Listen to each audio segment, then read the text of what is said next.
Hi friends, welcome to Anu's kitchen. ഇന്ന് നമുക്ക് വളരെ ടേസ്റ്റി ആയിട്ടുള്ളൊരു പാൽ കൊഴുക്കട്ട തയ്യാറാക്കാം. ശർക്കരയും ഗോതമ്പ് മാവും ചേർത്തിട്ടുള്ള കൊഴുക്കട്ടയാണ്.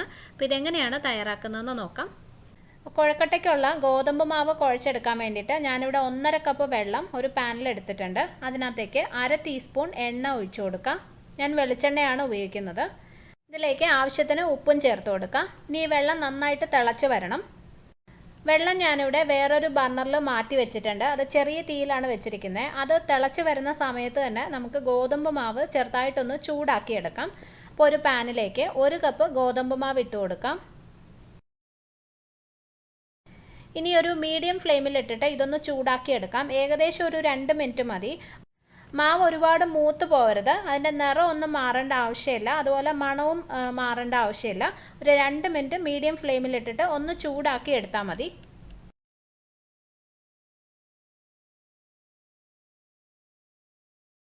അപ്പോൾ ഗോതമ്പ് മാവ് ആവശ്യത്തിന് ചൂടാക്കി എടുത്തിട്ടുണ്ട്. ഇത് ഉടനെ തന്നെ വേറൊരു ബൗളിൽ ഇട്ട് വയ്ക്കാം. പാൻ ചൂടായതുകൊണ്ട് അതിനകത്ത് തന്നെ വെച്ചിരുന്നാൽ മാവ് കൂടുതൽ മൂത്ത് പോവും. അപ്പം തിളയ്ക്കാൻ വെച്ചിരിക്കുന്ന വെള്ളം റെഡി ആകുമ്പോൾ അത് ചേർത്ത് നമുക്ക് കുഴച്ചെടുക്കാം. അപ്പോൾ ചൂടാക്കിയെടുത്ത ഗോതമ്പ് മാവ് ഞാനിതുപോലെ ഒരു ബൗളിലിട്ട് വെച്ചിട്ടുണ്ട്. ഇതിനകത്തേക്ക് തിളച്ച വെള്ളം ഒഴിച്ചു കൊടുക്കാം. നമ്മൾ നേരത്തെ തിളയ്ക്കാൻ വെച്ച വെള്ളമാണ്. അതിനകത്തുനിന്ന് കുറച്ചായിട്ട് ഒഴിച്ചിട്ട് മിക്സ് ചെയ്തെടുക്കാം. ചപ്പാത്തി മാവിനേക്കാളും കുറച്ചും കൂടി സോഫ്റ്റ് ആയിട്ടുള്ളൊരു മാവാണ് വേണ്ടത്. അപ്പോൾ കുറച്ചായിട്ട് വെള്ളം ഒഴിച്ച് മിക്സ് ചെയ്തെടുക്കാം. മാവ് ഞാൻ പറഞ്ഞ പോലെ ചപ്പാത്തി മാവിനേക്കാളും ഒരല്പം കൂടി സോഫ്റ്റ് ആയിരിക്കണം. കാരണം ചപ്പാത്തി മാവ് പോലെ ആയിക്കഴിഞ്ഞാൽ നമ്മളിത് ചെറിയ ഉരുളകളാക്കിയിട്ടാണല്ലോ വേവിക്കുന്നത്.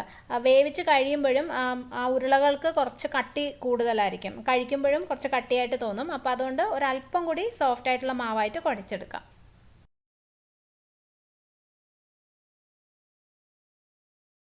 അപ്പോൾ മാവ് ഇവിടെ റെഡി ആയിട്ടുണ്ട്. കണ്ടോ, ഇതുപോലെ കുറച്ചും കൂടി സോഫ്റ്റ് ആയിട്ടുള്ളൊരു മാവായിരിക്കണം. ഇതുപോലെ ആയിരിക്കണം. ഇതിനെ നമുക്ക് ചെറിയ ഉരുളകളാക്കി എടുക്കണം. ഇത്രയും വെള്ളം ബാക്കിയുണ്ട് കേട്ടോ. ഞാൻ 1.5 കപ്പ് വെള്ളമാണ് എടുത്തിട്ടുണ്ടായിരുന്നത്. ഇതിപ്പോൾ ഏകദേശം ഒരു 1/4 കപ്പും ഒരു 1-2 ടീസ്പൂണും കൂടി കൂടുതലുണ്ടാവും. അത്രയും വെള്ളം ബാക്കിയുണ്ട്. പക്ഷേ വെള്ളത്തിൻ്റെ അളവ് നിങ്ങൾ ഉപയോഗിക്കുന്ന ഗോതമ്പ് പൊടിക്ക് അനുസരിച്ച് വ്യത്യാസം വരാം. അപ്പോൾ അത് നിങ്ങൾ മാവിൻ്റെ പരുവം നോക്കി തന്നെ ചെയ്യണം. അപ്പോൾ ഇത് നമുക്കിനി ചെറിയ ഉരുളകളാക്കി എടുക്കാം. അപ്പോൾ ആദ്യം കയ്യിൽ കുറച്ച് എണ്ണയൊന്ന് തേക്കാം, ഒട്ടിപ്പിടിക്കാതിരിക്കാൻ വേണ്ടിയിട്ടാണ്. ഇനി ഇത് ഉരുട്ടിയെടുക്കാം. ചെറിയ സൈസിലുള്ള ഉരുളകളാണ് നല്ലത് കേട്ടോ. ഒത്തിരി വലിപ്പം കൂടി പോകണ്ട. ഇതുപോലുള്ള ഉരുളകളാണ് നല്ലത്.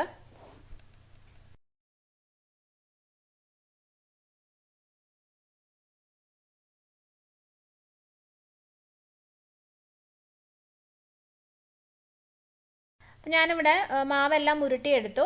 ഇതിനകത്തുനിന്ന് ഞാൻ ഇത്രയും മാവ് മാറ്റി വെച്ചിട്ടുണ്ട് കേട്ടോ. ഇത് തേങ്ങാപ്പാലിൽ മിക്സ് ചെയ്തിട്ട് നമ്മൾ ഈ പാൽക്കൊഴുക്കട്ട തയ്യാറാക്കുമ്പോൾ ഒഴിച്ചു കൊടുക്കും. അപ്പോൾ കുറച്ചും കൂടി ടേസ്റ്റ് ഉണ്ടാവും. അതുപോലെ ഒന്നും കൂടി നന്നായി ഒന്ന് കുറുക്കി കിട്ടുകയും ചെയ്യും. ആ ഒരു ഗ്രേവിക്കും, ആ പാൽക്കൊഴുക്കട്ടയുടെ ഗ്രേവിക്കും ആ ഗോതമ്പ് മാവിൻ്റെ ഒരു ടേസ്റ്റ് കിട്ടാൻ വേണ്ടിയിട്ടാണ് അങ്ങനെ ചെയ്യുന്നത്. ഇത് നമുക്കൊന്ന് അടച്ചു വെക്കാം. ഞാനിവിടെ ചെറുതായിട്ട് നനച്ചെടുത്ത ഒരു തുണി കൊണ്ടാണ് മൂടി വെക്കുന്നത്. ഉരുളകൾ ഡ്രൈ ആയി പോവാതിരിക്കാൻ വേണ്ടിയിട്ടാണ്. ഇനി ഈ പാൽക്കൊഴുക്കട്ടയിൽ തയ്യാറാക്കാൻ വേണ്ടിയിട്ട് നമുക്ക് തേങ്ങാപ്പാൽ വേണം. ഞാനിവിടെ 1/2 കപ്പ് 2-ാം പാലും 1/4 കപ്പ് കട്ടി കൂടിയ 1-ാം പാലുമാണ് എടുത്തിട്ടുള്ളത്. ഒരു ചെറിയ തേങ്ങയുടെ പകുതി എടുത്താൽ മതി. എന്നിട്ട് അതിൻ്റെ 2-ാം പാലും 1-ാം പാലും എടുത്തു വയ്ക്കാം. ഇനി ഒരു പാനിൽ 50 ഗ്രാം ശർക്കര എടുക്കാം. ശർക്കരയുടെ അളവ് നിങ്ങളുടെ ഇഷ്ടം പോലെ അഡ്ജസ്റ്റ് ചെയ്ത് ചേർക്കാം. കൂടുതലോ കുറവോ ഒക്കെ മധുരം എത്ര വേണമെന്ന് വെച്ചാൽ അതിനനുസരിച്ച് ചേർക്കാം. അപ്പോൾ ഇതിനകത്തേക്ക് ഒരു 1/4 കപ്പ് വെള്ളം ഒഴിച്ചിട്ട് നമുക്കിതിനെ ഒന്ന് ഉരുക്കിയെടുക്കാം. ശർക്കര ഉരുകി വരുന്ന സമയം കൊണ്ട് തന്നെ നമുക്ക് നമ്മൾ ഉരുട്ടി വെച്ച ഗോതമ്പ് മാവ് ഉണ്ടല്ലോ, അത് വേവിച്ചെടുക്കാം. അപ്പോൾ അതിനു വേണ്ടി ഒരു പാനിലേക്ക് 1 കപ്പ് വെള്ളം ഒഴിക്കാം.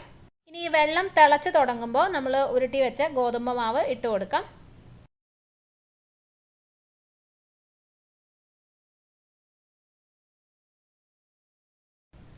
ഇനി ഒരു മീഡിയം ഫ്ലെയിമിൽ ഇട്ടിട്ട് ഇത് നമുക്ക് ഏകദേശം ഒരു 5 മിനിറ്റ് അടച്ചു വെച്ച് വേവിക്കാം. ഈ പിടിയെല്ലാം ആവശ്യത്തിന് വെന്ത് വരണം. ഇപ്പോൾ പിടി വേവാൻ വെച്ചിട്ടുണ്ട്. ശർക്കര പാനി റെഡി ആയിട്ടുണ്ട്. ഇത് നമുക്ക് അരിച്ചെടുക്കാം. ശർക്കര പാനി റെഡിയാക്കിയതിന് ശേഷം വേറൊരു ബൗളിൽ നമ്മൾ എടുത്തു വെച്ചിരിക്കുന്ന 1/2 കപ്പ് 2-ാം പാൽ ഒഴിച്ചു കൊടുക്കുക. അതിനകത്തേക്ക് നേരത്തെ മാറ്റി വെച്ച ഒരു വലിയ ബൗള് ഗോതമ്പ് മാവുണ്ടല്ലോ, അതിട്ട് നന്നായിട്ട് മിക്സ് ചെയ്തെടുക്കുക. നമ്മൾ സോഫ്റ്റായിട്ട് കുഴച്ചെടുത്ത മാവായതുകൊണ്ട് തന്നെ ആ തേങ്ങാപ്പാലിൽ പെട്ടെന്നങ്ങ് മിക്സ് ആയിക്കൊള്ളും.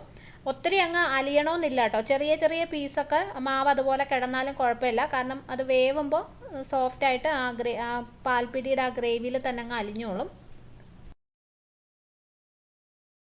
അപ്പോൾ ഇത് ഞാൻ നന്നായിട്ട് മിക്സ് ചെയ്തെടുത്തിട്ടുണ്ട്. കണ്ടോ, ചെറിയ തരികളൊക്കെ ഉണ്ട്, പക്ഷെ അത് കുഴപ്പമില്ല.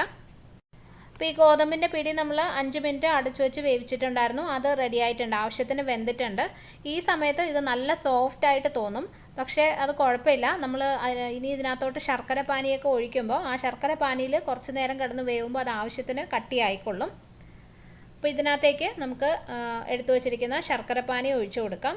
ഇപ്പോൾ നിങ്ങളിത് സ്പൂൺ കൊണ്ട് ഇളക്കണ്ട, വെറുതെ പാൻ ഇങ്ങനെ ഒന്ന് ചുറ്റിച്ചു കൊടുത്താൽ മതി. ഇനി വീണ്ടും ഏകദേശം ഒരു 5 മിനിറ്റും കൂടി നമുക്ക് ഇതുപോലെ തന്നെ അടച്ചു വെച്ച് വേവിക്കാം. അപ്പോഴേക്കും ആ പിടികളെല്ലാം ആവശ്യത്തിന് കട്ടിയായി കിട്ടും. ഒരുപാടങ്ങ് കട്ടിയായി പോകുന്നല്ല കേട്ടോ, പക്ഷേ ഇപ്പോൾ നല്ല സോഫ്റ്റായിട്ടാണ് ഇരിക്കുന്നത്. അതിനേക്കാളും കുറച്ചും കൂടി കട്ടിയാവും.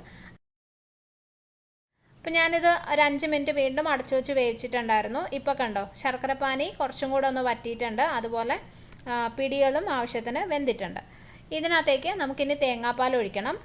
ഗോതമ്പ് മാവ് മിക്സ് ചെയ്ത് വെച്ചിരിക്കുന്ന 2ാം പാലാണ് ഒഴിക്കാൻ പോകുന്നത്. ഇതൊഴിച്ച് കുറച്ച് കഴിയുമ്പോൾ തന്നെ ഇത് നന്നായിട്ട് കുറുകി കിട്ടും. അപ്പോൾ അതുകൊണ്ട് ആദ്യം നിങ്ങൾ ഈ ശർക്കര പാനി ഒരുപാട് വറ്റിക്കരുത്. കുറച്ച് വെള്ളം അതിനകത്ത് ഉണ്ടാവണം, അതിനകത്തേക്ക് വേണം 2ാം പാൽ ഒഴിക്കാൻ, അല്ലെങ്കിൽ ഒരുപാട് അങ്ങ് കുറുകിപ്പോവും. അപ്പോൾ ഇത് വീണ്ടും നമുക്കൊരു 2-3 മിനിറ്റ് അടച്ചു വെച്ച് വേവിക്കാം. മീഡിയം ഫ്ലെയിമിൽ ഇട്ടാൽ മതി. ആവശ്യത്തിന് കുറുകി വന്നതിന് ശേഷം നമുക്ക് അതിനകത്തേക്ക് 1ാം പാൽ ചേർത്ത് കൊടുക്കണം. ഇതിപ്പോൾ നന്നായിട്ട് കുറുകി വന്നിട്ടുണ്ട്, കണ്ടോ. ഇത് എത്രത്തോളം കുറുകിയിട്ടുണ്ടെന്ന് ഞാൻ കാണിക്കാം. ഇത് കണ്ടില്ലേ, ഓക്കെ, നന്നായി കുറുകി വന്നിട്ടുണ്ട്. ഇത്രയും കുറുകിയാൽ മതി കേട്ടോ, ഇതിൽ കൂടുതലാവണ്ട. കാരണം കുറച്ച് സമയം ഇരിക്കുമ്പോൾ വീണ്ടും ഇതൊന്ന് കട്ടിയാവും. അപ്പം അതിനനുസരിച്ച് നമ്മൾ കുറുക്കിയെടുത്താൽ മതി. ഇതിനകത്തേക്ക് ഇനി 1/4 കപ്പ് 1ാം പാൽ അല്ലെങ്കിൽ കട്ടിയുള്ള തേങ്ങാപ്പാലും കൂടി ഒഴിച്ചു കൊടുക്കാം. ഈ സമയത്ത് തീ കുറച്ച് വെക്കണം. ഇനി ഇത് തിളയ്ക്കേണ്ട ആവശ്യമില്ല, ചെറുതായിട്ടൊന്ന് ചൂടായാൽ മതി. പിന്നെ ഈ 1ാം പാൽ ചേർക്കണമെന്ന് നിർബന്ധമൊന്നുമില്ല കേട്ടോ, അല്ലാതെ തന്നെ നല്ല ടേസ്റ്റിയാണ്. അത് ചേർക്കുമ്പോൾ കുറച്ചും കൂടെ ഒരു ടേസ്റ്റ് ഉണ്ടെന്നേ ഉള്ളൂ. അപ്പം നിങ്ങൾക്ക് വേണമെന്നുണ്ടെങ്കിൽ ആ 2ാം പാൽ മാത്രം ചേർത്ത് ആവശ്യത്തിന് കുറുകി വരുമ്പം ഓഫ് ചെയ്യാം. അപ്പം അത് നിങ്ങളുടെ ഇഷ്ടം പോലെ ചെയ്യാം. അപ്പോൾ ഇത് ആവശ്യത്തിന് ചൂടായിട്ടുണ്ട്, ഞാൻ സ്റ്റൗ ഓഫ് ചെയ്യുവാണ്. അപ്പോൾ വളരെ ടേസ്റ്റി ആയിട്ടുള്ള പാൽക്കുഴക്കട്ട, ശർക്കരയും ഗോതമ്പ് മാവും ചേർത്തിട്ടുള്ള പാൽക്കുഴക്കട്ട റെഡി ആയിട്ടുണ്ട്. കുറച്ച് സമയം ഇരിക്കുമ്പോൾ ഒന്നും കൂടി ഒന്ന് കുറുകി കിട്ടും. ശരിക്കും പറഞ്ഞാൽ ഇത് നല്ല ചൂടോടുകൂടി കഴിക്കുന്നേക്കാളും ഒരു അരമണിക്കൂർ അടച്ചു വെച്ചിട്ട് കഴിക്കുന്നതാണ് നല്ലത്. അപ്പോൾ കുറച്ചൊന്ന് കുറുകി കിട്ടുകയും ചെയ്യും, അതുപോലെ ആ ഗോതമ്പിൻ്റെ പിടിയൊക്കെ കഴിക്കാനും അപ്പോഴാണ് ടേസ്റ്റ്. പിന്നെ ഇതിനകത്ത് നിങ്ങൾക്ക് ഫ്ലേവറിനായിട്ട് വേണമെന്നുണ്ടെങ്കിൽ ഒരു 1/4 ടീസ്പൂൺ ഏലക്കാപ്പൊടിയും കൂടി ചേർത്താലും നല്ലതാണ്. അതും നിങ്ങളുടെ താല്പര്യം പോലെ ചെയ്യാം. അപ്പോൾ നിങ്ങളെല്ലാവരും ഇത് ട്രൈ ചെയ്ത് നോക്കണം. ഇഷ്ടപ്പെട്ടാൽ എനിക്ക് കമൻറ്റ് ചെയ്യാൻ മറക്കരുത്. അതുപോലെ പ്ലീസ് എൻ്റെ വീഡിയോ നിങ്ങളുടെ ഫ്രണ്ട്സുമായിട്ടും ഫാമിലിയായിട്ടൊക്കെ ഷെയർ ചെയ്യണം. ഇനി നമുക്ക് വേറൊരു നല്ല റെസിപ്പി ആയിട്ട് കാണാം. Thank you for watching Anu's kitchen.